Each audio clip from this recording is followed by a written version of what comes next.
Hi everyone, I'm Glenn Flaherty. It's good to see you again. And today I want to talk to you about D-Day Dice Pacific. Now, D-Day Dice is a game I love. I have everything for it. I have even the small expansions. I have D-Day Pocket. I got the whole thing. I've loved it for a long time.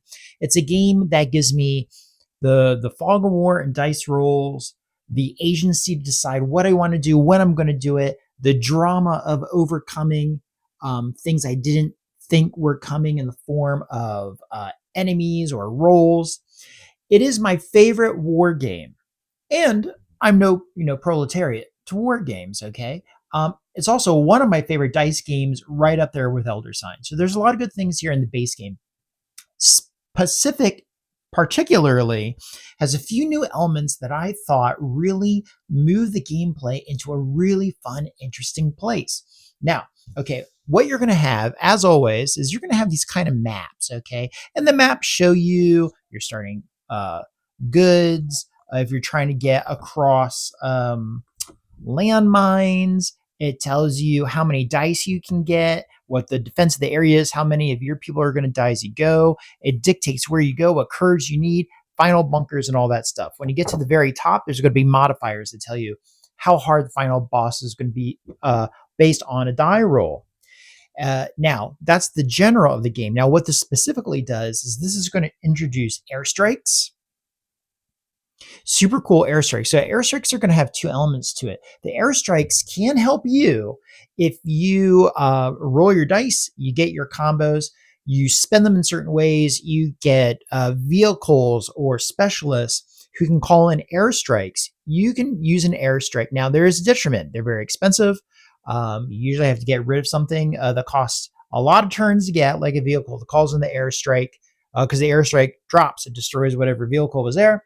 But it will like half the enemy power. But the enemy can also call airstrikes on you.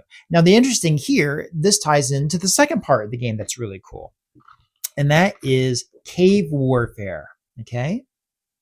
Now, these cave warfares, like you can see this diagram with red and green, that tells you how many dice you have access to and how many must be locked up and stuff like that. It tells you, the rewards you get, the defense of each location, how many people you lose. And why would you ever do this? Well, there's two reasons. On the maps, when you look at them, they're going to tell you you can come here and you can come out there. So you might go into a cave strategically based on what you have and what you think you can accomplish to circumvent the rough roads of what's been in the game so far. But the other thing is, if the enemy calls an airstrike, it might force you into the cave, and you got to deal with that. You have no choice. You're down there. You might have warfare in there that you have to deal with. So there's all types of twists and turns that I really am enjoying about it. There's also bonsai attacks. Okay, that's the really bad stuff. That's where like the strength of the territory doubles, and you got to try to overcome that. And then, like as always, when you deal with these games, there's all types of elements you can add to it. You can add war stories to the game, of course. This adds twists and turns about how things in the game behave differently. That gives a lot of variability to what you do. But it also has, and this is actually one of my favorite things to do, is it has legendary infantry. Okay. So this one right here changes what your dice do. The interesting thing about the game overall is that for every player, their dice are going to do something different for them. Their die roll might affect them, might affect you. And then these even further so do so. So there's just a lot to deal with, a lot of things to consider when you're rolling, going for your triples, right? Because you get what your die are, but if you get a red, white, and blue die of a matching symbol, you get bonuses. But that bonus, it might be useless. So you can't just say you're going to go for three of a kind. You have two of a kind. I'm going to go for three of a kind and try to get it now, because if you get it now, it'll do nothing for you. Perfect example is early on in the game when you're staying in a sector. You want to stay in that sector probably 3 times. You have up to 3 times. You stay there, you build up your resources, you build up your strength, then you move on.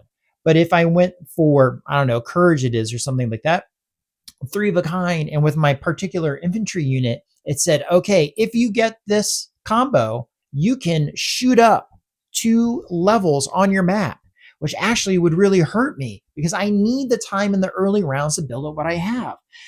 So the decisions are always moving. You have to always be consistent. Is there strategy? There is strategy because I always get the Padre card, which lets me gain resources and it lets me combo and build like little engines in the game. So you have to get cards early that you think are going to help you later and alleviate some of the pressure. And there is definitely tactical moments in the game. You're like, right here, if I'm going to survive this, it's going to kill 8 of my people. I need to get my men way up high. I may be in a place that is going to get rid of 45 people. I need to overcome that. I got to do now. I got to take the long shot. And I always love that long shot. It's so much fun. Okay, so that is Pacific D-Day Dice. Check it out. I think it's coming to Kickstarter soon. I don't know what's in the full game. What I see here, I enjoy, and I do want to find out more. So anyway, if you have questions, let me know. I'll write the publisher and try to get answers for you, okay? So until next time, I hope you stay well, and I'll talk to you soon. Bye.